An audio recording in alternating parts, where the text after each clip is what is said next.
수험생 여러분 안녕하세요. 상크니저스입니다. 26년 공무원 지방지 시험이 얼마 안 남았기 때문에 제가 시험 당일날 영어 과목 문제풀이 팁 관련해서 좀 조언 드릴게요. 영어 강사로서는요.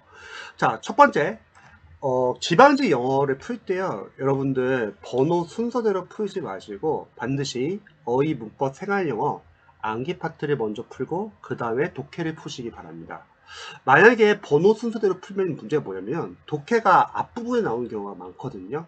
근데 만약에 앞에서 1번에서 10번 사이에 독해 문제가 나오는 거예요. 근데 그 문제를 푸는데 웬걸? 그 독해 문제가 혹시 어려우면은 그때부터 이제 당황하고 긴장하고 그러면 누군가는 시간이 뺏겨가지고 뒤에 문제 풀 시간이 많이 부족해질 수도 있고요. 또 당황해가지고 뒤에서 집중 못하는 경우가 많습니다. 그에 반해 어휘 생활영어 이제 문법은 암기에 가깝기 때문에 이쪽에서 빠르게 풀고 시간을 확보하셔가지고 독해 풀이 시간을 확보하는 게 중요합니다. 특히나 만약에 국어를 풀고 나서 영어를 푸시는 분들은 국어도 어렵게 나오잖아요. 그럼 국어에서 멘탈이 흔들린 상태에서 같은 언어 과목인 영어를 정확하게 읽고 푸는 게 쉽지 않을 수가 있어요. 그래서 저는 암기 파트부터 좀 먼저 풀고 그 다음에 독해를 들어가자. 독해는 그냥 순서대로 푸시면 될 것 같습니다. 그리고 나서 안 풀리는 문제는 뒤에서 마지막에 다시 한번 푸시면 좋을 것 같습니다. 자, 두 번째는요. 이제 막히는 문제 나올 수 있잖아요. 이건 사실 영어뿐만 아니라 다른 과목도 마찬가지인데요. 뭐 배점 방정 킬러 문제 나올 수 있겠죠. 근데 공무원 시험은 같은 배점입니다. 쉬운 문제나 어려운 문제나 같은 배점이에요. 근데 보통은 어려운 문제들은 다른 수험생분들도 보통 못 풀 확률이 많고요.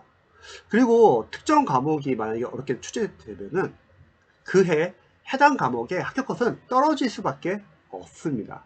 그래서 만약에 여러분들이 시간 싸움이기 때문에 막 문제를 풀다가 안 풀릴 것 같아요. 그러면 그 문제를 오래 붙잡지 마시고 빨리 세운 표시하고 넘어가서 다른 풀 수 있는 문제를 푸는 게 중요합니다.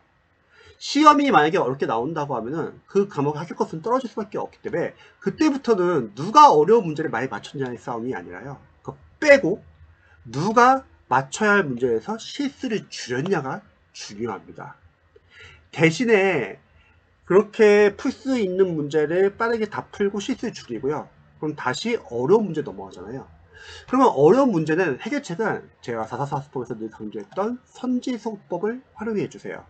여러분이 평상시에 뭐 다른 과목 공부할 때도 마찬가지지만 틀린 선지를 분석을 하잖아요. 우리가 한정이 무엇인지 그 한정을 체크해 보면은 취재자가 의도한 오답 패턴을 알 수 있다는 거죠. 그러면 내가 평상시에 알고 있는 오답 패턴을 여러분이 체크해 가지고 안 풀린 문제가 나와요. 그럼 선지에서 내가 알고 있는 오답 패턴이 걸린 선지가 있다. 다 소거를 해주세요. 그래서 정답을 맞추는 거죠. 근데 그렇게도 해결이 안 돼? 그래도 사지선다형이니까 2개 정도 선지가 남을 것 같아요. 설마 3개 이상은 남지는 않을 것 같습니다. 근데 도저히 안 풀려요. 그러면 이제 더 이상 수험생들이 해결할 수 있는 문제가 아니다. 그럼 빠르게 그 두 선지 중에서 무조건 높은 번호나 낮은 번호로 찍고 넘어가세요. 그래서 다른 문제를 빨리 해결하는 게 낫습니다.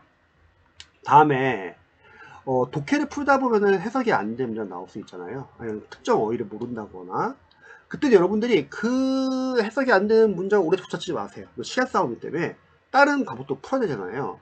그래서 일단 그냥 읽고 넘어가세요. 근데 공무원 영어 독해는 수능 영어 독해에 비해서 쉬운 게 답의 단서가 지문 안에 반드시 있습니다. 그리고 독해라는 거는 글쓰기가 불필요한 문장을 넣지는 않아요. 보통 통일성을 가지고서 같은 내용을 여러 가지 표현으로 반복해 줍니다. 보통 이걸 재진술 패러프레이징이라고 하죠. 그래서 특정 문장 해석이 안 된다 하더라도 우리가 글을 읽으면서 중심 내용 키워드를 독해할 때 늘 표시를 하는 거예요. 이때 유의의 점은 수험생들의 주관적인 생각이 아니라 글쓰기 입장에서만 표시를 하는 거예요. 객관적으로. 그러면 그걸 바탕으로 내용 파악을 계속 하는 거죠. 그래서 어떤 특정 문장이 잘 이해가 안 돼요. 괜찮아요. 읽고 넘어간 다음에 그 해석이 안 된 문장, 앞 문장과 비교를 해보세요. 둘은 순적 관계인지 역적 관계인지, 아니면 원인과 결과인지 재진술 관계인지. 순적 관계면은 둘은 비슷한 내용이겠구나 하고 넘어가면 되는 거고, 역적 관계면 반대되는 내용이겠구나. 이런 식으로 유추할 수 있다는 겁니다.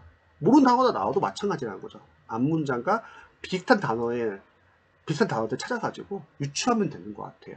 그래서 너무 오래 붙잡지 말고 넘어가시기 바랍니다. 근데 이걸 잘하기 위해서는 평상시 독해를 하면서 밑줄 표시하면서 중심 내용 키워드 밑줄 표시하면서 내용 파악하고 또 내용 계속 예측하면서 읽는 게 중요합니다. 그 다음 마지막으로는요, 완벽하게 해석해서 이해해서 풀려고 하지 마세요. 물론 독해를 풀면서 완벽하게 해석이 되고 이해가 되면 좋겠죠. 그런데 공무원 시험은 변수라는 게 생길 수 있잖아요. 국어가 너무 어렵게 나온 거예요. 멘붕이 된 상태에서 막 영어를 읽는 거야. 근데 막 완벽하게 해석해서 이해해서 풀려고 했던 학생들은 뭐가 문제냐면 조금이라도 독해가 어렵게 나오면 그게 안 된다는 거예요. 그것보다는 단서 체크, 단서로 여러분들이 푸시면 좋을 것 같습니다. 출제자는 논란의 여지가 없어야 합니다. 그래서 수능 영어 독해에 비해서 공무원 영어 독해가 참 좋은 게 뭐냐면요, 답의 단서를 명확하게 질문에 넣어줘요. 그러니까 여러분들 해석이 좀 안 된다 하더라도 단서 위주로 체크하시면 됩니다. 그러면은 여러분들이 정답을 고르기가 좀 쉽습니다. 이때 유의점이 있어요. 절대 여러분들 주관적 생각 놓지 마세요. 내가 가지고 있는 상식, 선입견, 편견 다 제외해야 합니다.